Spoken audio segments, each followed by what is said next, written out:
You get the kind, you go like the international kind that's made with sugar still. You go to like the Mexican store and get the phenomenal. Mountain Dew with sugar. Oh. Don't go out to practice on that day. All right. All right, questions for Coach? How many plays you guys get in? Okay, so we did individual. We did 9-on-7, 7-on-7. So probably 40 plays there. Then we did 2-minute before the half. Then we went live scrimmage, and I think we got to 120. We got 40 for each. So probably in all, had about 200 plays a day, but the live part was about 120. I think that's right. Did you rest the big scrimmage today? Did you play the veteran guys? Yeah. I just want to be careful. I don't want to say the word rest because to me that sounds soft. I'm just not practicing those guys. And again, it's not. Some of the other guys are like, why am I practicing? It's just the amount of reps they have, right? If they have game reps at their position. So I did not do, Tommy Hill GIF. Did not do. I'm sorry, Nash and Ty. Did not do. Did not do. No, Banks. I scrimmaged Banks today. Scrimmaged Fedoni today. Did not do Ben Scott and Ben Hart. So held some of those guys, and then some guys, like maybe like Jamari. Some of those guys who played a lot of football, they got 15 to 18. MJ got 15 to 18. But for the most part, we wanted to get most guys between 20 and 40. Coach, how did you do from a turnover perspective? Similar successes during the first scrimmage? Yeah, this was the most dominant day we've had on offense ever. This is the first time we've ever at practice. The first time ever, I don't know, might have been 8, 9, 10, 12 touchdowns out there today. So explosive plays, big plays. I think we had one fumble late, with the threes. But I thought the ball was protected. Now, in all fairness, we're not hitting the quarterback, and I'm letting a lot of plays extend. So we might go back and say, well, that would have been a sack. I don't want to sound the alarm. It's just, the ability to throw and catch the ball, and guys making plays after the catch has been good. We didn't run the ball. We had one long explosive run, but on offense, by far the best day we've ever had since I've been here. How did the quarterbacks play a role in that? How did they perform? I thought all three quarterbacks played really well. Yeah, I'd like to watch the tape to be able to talk about specifics, but we started with the ball on the -1 with the ones and had a 99-yard drive. We had some long drives that the quarterbacks excelled at taking what was there, getting out of the headset's it's transformational. It's transformational what you can do. So we have guys who are used to doing that, and Sat and Glenn and Garrett. So I thought the quarterbacks all played really well, But again, with young quarterbacks, I have to go back and watch tape. But we run around the pocket with one hand on the ball, and we get in the game in the season. And all of a sudden, those are going to be fumbles, right? Again, talking about limiting the lowlights. When you can't hit the quarterback, it's hard to tell. But a lot of really good things. When you're in a quarterback race, how long does it take for one of those players to become evidently the best of the group? Yeah, I think. How long have you had to go in your career where it did become clear right away? Yeah, I prefer to have it go because, again, I think one of the biggest things that you have to see is how quarterbacks handle frustration. So for instance, at Baylor, Charlie Brewer was the starter my first year after game 4, and the next year I rotated him with a transfer quarterback. And, it was the greatest quarterback parents ever. Never called me, never questioned me, never. And in the end, then in the end, he kind of was clear he was the starter. He became the starter the rest of the year. That took us to a bowl game. Was a bowl game MVP. The next year, takes us to the Sugar Bowl. Takes us to the Big 12 championship. If a quarterback never has a bad day, or he has simulated bad days, so he might have a bad day at practice. But if they know they're the starter, I want them to have to fight for it and earn it. And so I heard Eric Spoelstra. There's a thing he was talking to guys in the locker room about getting to the playoffs. He's like, how much he values, things that you can't buy and things that you have to earn. And I just like that concept. So I want the quarterbacks to feel like they have the race, and all of a sudden I want the other guy to come along and try to challenge him. I think it'll elevate all of us. And then when we know, we know. But I wouldn't anticipate us saying, hey, this guy is the starter like today, because I thought all three quarterbacks went out there today and said, hey, I can be the starter. And that's my challenge to the players is don't worry about where you stand at all positions. Don't worry about how much opportunities you're getting. Just worry about what the tape looks like. Do you look like a Big Ten winning quarterback? Do you look like a Big Ten winning left tackle? Do you look like a Big Ten winning D tackle? And if you do, your time will come. So that's a long, very philosophical answer. But I would say it would take a while because I just think there's so many guys doing good things. I want to give them a fair shot. Tony expressed some dissatisfaction with the defense last Saturday. Is there how would you assess the defense today in the context of the first round? Yeah, I didn't say that. Tony made that up. I don't know where he's coming from. I yelled at everyone. So I yelled at everyone in the middle of the scrimmage last week because I felt like, you walk out in the stadium and there's no one in the stands really. It's dead. There's no energy. And all great teams, to quote Andy Reid, have to do a couple of things. But one of them, they have to create their own energy. And so I just didn't feel the energy from the whole team. So I didn't yell at the defense. The defense dominated the offense last week. The offense had a couple good things. But when I watched the tape, I challenged the defensive staff. Are we playing hard enough, or are we satisfied with the result? Like we want to be processed. Like, hey, are we playing hard enough? And then I challenged the offense. Hey, are we playing hard enough? So I just went back to the guys. Like, what caused us to lose last year? 31 turnovers, and only taking the ball away 14 times. What caused us to lose last year? Big play. So don't, because we're winning the scrimmage, get caught up in the result. Look at the effort. That being said, today the offense got after the defense. It looked like. I'll probably go back in and probably on Tuesday say, I was a little closer than I realized. Again, there's a lot of good players not playing, but as I said to them, like, I don't think that way. I don't think that way. I don't like, I think like you're out there playing, you're a Husker, but it better be competitive and it better be physical. And before John Bullock was a starter, he was a 3 and then a 2, and then so I'm looking for other guys to make that ascension. So I can't wait to watch this film to see where guys truly are, but. We're really hard to play against on defense. So I think the offense is just really getting rhythm of like, hey, these are the things we like against it. And Tony's brilliant. He will come out next week and he'll have some other things, and we'll see how it goes. Coach, you mentioned that James didn't play in last week's scrimmage, whereas he did this week. Do you think he had an impact on the success and how positive of the day it was? I don't know how much production he had. I have to go back and really see that. But I mean, Jamal's great just to have out there. I played him a little bit early because we were down in the red zone. He's a big receiving threat. Adds a physical presence. So you have him and Nayor out there. Those two really big physical men, right? Yeah, and Malachi when he's healthy. Man, we have some dynamic players, and we have some big physical players who are also dynamic. So, the impact of Jamal today, I'd be remiss if I started talking about everything he did. But he certainly makes an impact when he's out there because he's a guy that can convert third downs and can make a ton of plays. Back to the quarterbacks for a second. Just how have you seen them adjust to the in-helmet communication? Well, for the two freshmen, it's all they know, right? So it's like they're kind of like, okay, this is what it is. We've been doing it nonstop all training camp, and interestingly enough, we did it some last year in the spring. So that's a Lincoln-based company that does the NFL, and so we have it. So we used it last spring, and with the hopes that this was going to pass, and it's really I think really powerful. What I really like about it, Amy, is what people wouldn't think about is all the quarterbacks are hearing what's being said to the starting quarterback the entire practice. Does that make sense? So, if I get 20 reps, I don't just take my helmet off now and sit there for 20 reps and kind of watch. Like, I have the helmet on. I hear the coach, and he's saying, "Hey, we're running da da da da da. Hey, if you get man here, go. Don't be afraid to go to this." And so they're getting all these mental reps, and I'm hearing it now, so I can hear what's being said. So I think they're adjusting really well. I think it's going to be a tool for a lot of people, but I think it'll be a really good tool for us. I think it's pretty useless on defense. It was misapplied on defense. With Harburg in particular, having seen him last year actually as opposed to the true freshman, what would you say are the jumps, or have you seen him take some steps this spring compared?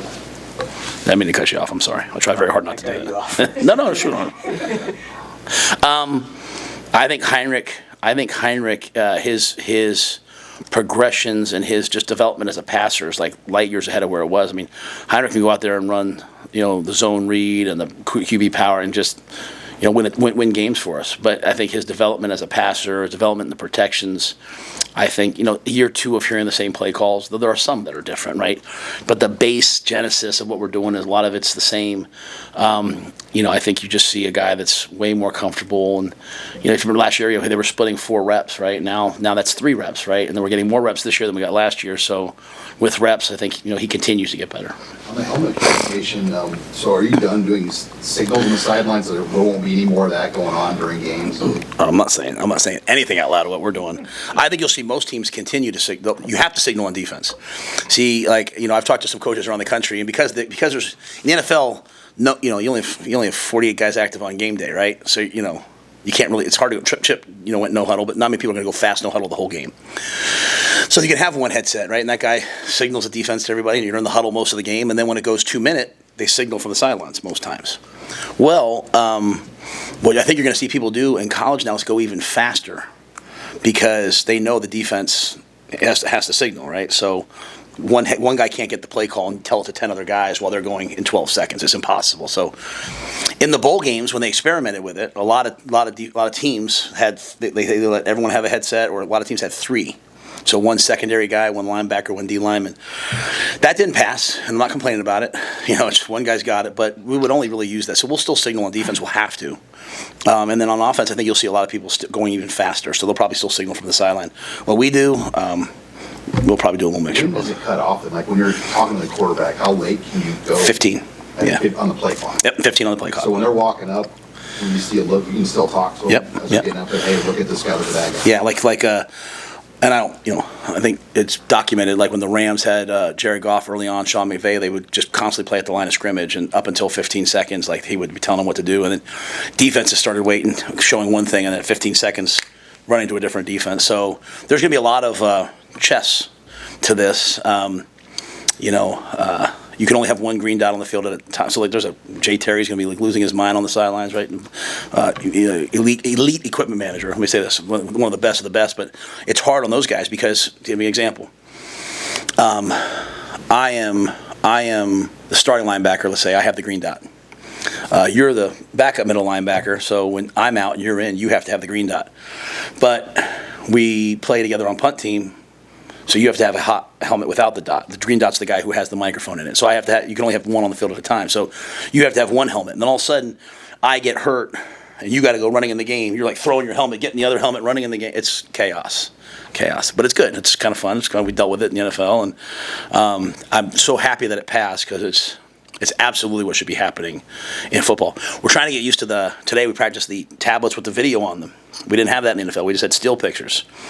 Like the officials, like they said to me, like, remember now you can't show it to us. Hey, look at this. The Mike Dick or whatever did that. So, but again, I think that's so fair because I come in sometimes and you guys will ask me a question, Coach, what happened on this play?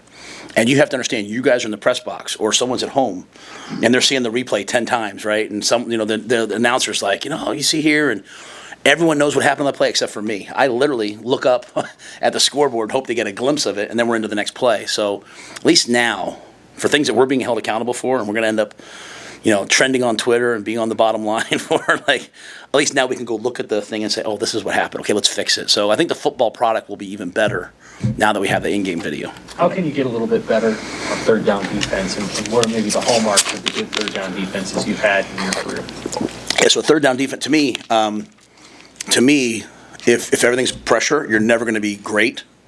You have to have the ability to rush with 4, and you have to have the ability to third and 3 to 6. You have to be able to play man. You know what I'm saying? You have to be able to line up and play man, and you can't have a guy that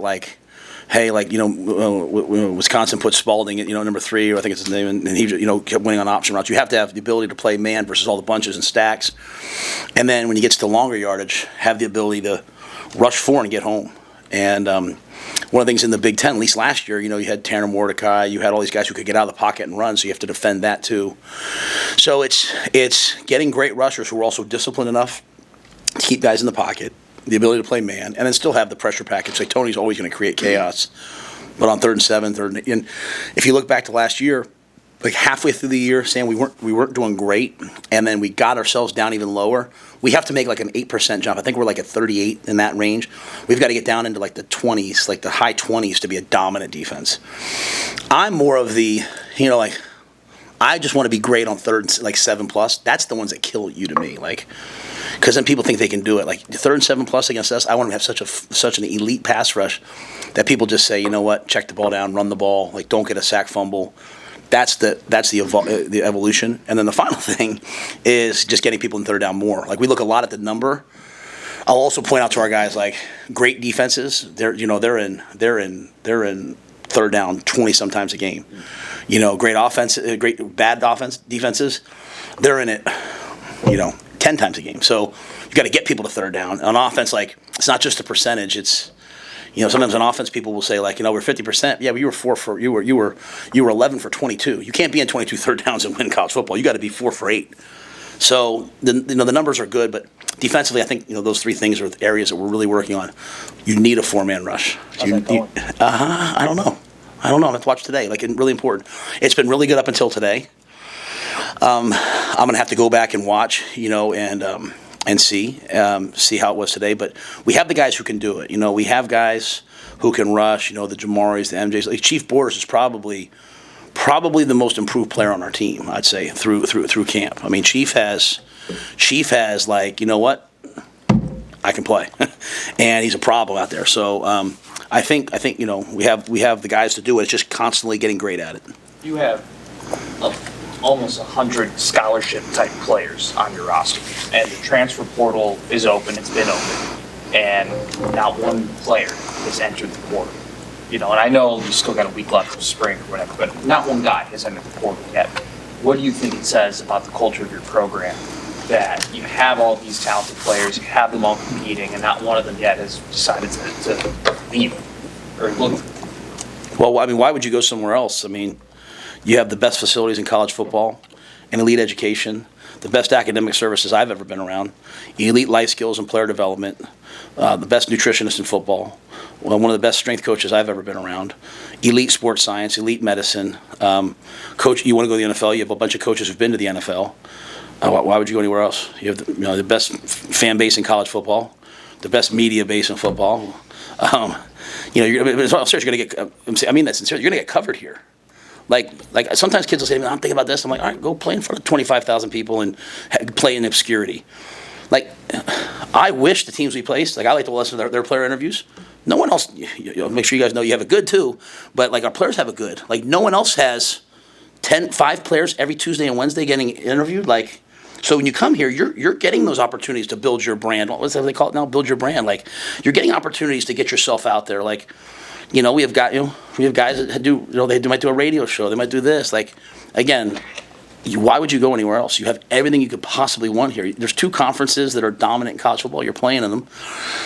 It's all right here. So it might be right for some people, and I say that all the time, right? But our job is to make this an elite place. And again, so many often people, the player, the people that love them, they get so caught up in, am I going to play, the opportunity? And I always say, are you being developed to be a pro? Your time will come. Are you being developed to be a pro? There's so many kids that go into the portal and schools recruit them with promises really just to be a backup. People are like, hey, we really need a backup. We really need a backup right guard. And then they leave a place where they had it really good and they go somewhere to wear a helmet for a year and be a backup. And some of our guys, if they want, I'm always going to support them no matter what. But we have it so good here. People say to me like, oh, Coach, I hope you stay. And I always say, well, I hope you say that in like 2 or 3 years. But also, like, why would you leave here? Like, you get to live in one of the best states in the country. Like, everything's safe here. People are nice here. Other than, a little wind here and there. You know what I mean? Like, I have an easy commute. I got, elite facility. I mean, that building when we finally move in my office is nicer than my first house. So I think it's really important that, I believe in gratitude, like to be really grateful for what you have and not spend a lot of time worrying about what other people have. And so I hope that's why the guys haven't gone in the portal. And we'll meet with guys next week. And if guys, Coach, I'm really worried about my playing time. I won't make anybody promises, I won't make promises I can't keep. But I'm sure a lot of our guys will want to stay. One question about the offensive line. With veterans, you'd expect a degree of consistency. Are you seeing consistency up front on offense? Yes. Now, it's been hit or miss in the run game sometimes because we create so many issues, and that's why you couldn't see people run the ball against us. We create so many negatives. But I think our protection is getting better and better and better. I think our run game is solid versus a very trying defense. And again, I think we have a lot of guys who are, like I've seen a real jump from like Gunnar Gatula. I've seen a real jump from Sam Sledge because we're pulling Ben out so much. Justin has to go be the number 1 center, and then Sam has to go in and be the number 2 center, right? And then, unfortunately, Micah's been out all week. So with Micah being out, that gives another guy a chance, right? So, Jacob Hood has been out all week, came back today finally, so we got able to get him some reps. So I think the consistency is getting better.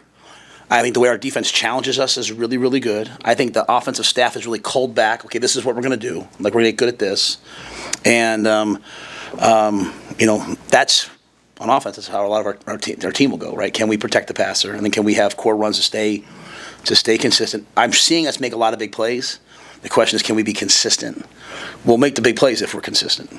So Micah did scrimmage today. Micah was, Doctor still has him out. Did any of the running backs stand out to you today?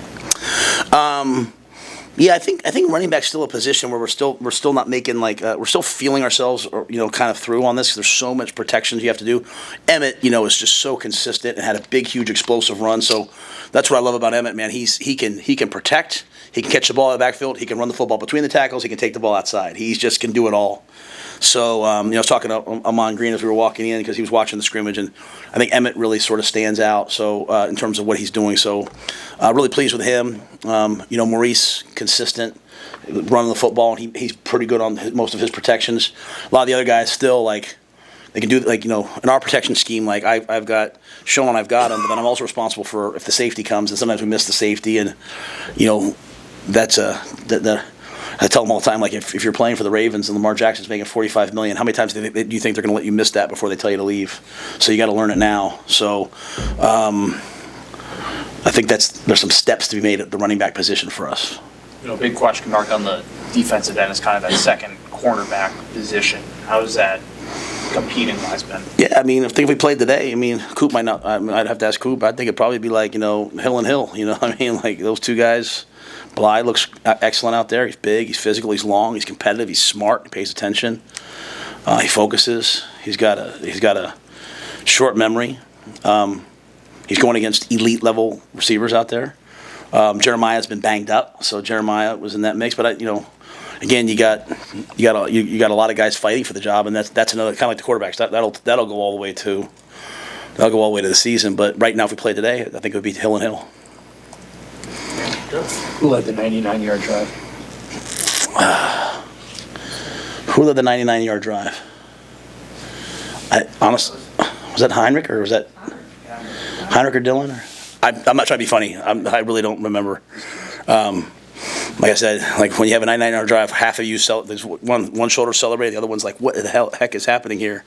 And you have a turnover, one side's yelling, the fun thing for me right now, honestly, is that all those guys on defense that don't scrimmage, they stand out there with me. And not with me, but they're yelling and screaming, and I'm they're like, we haven't caused a turnover, and I'm like, that's right, baby. I'm talking trash to them. I'm like, that's right, baby. The ball security circuit's working. So, but I don't remember who had it. That's it. Thanks, guys.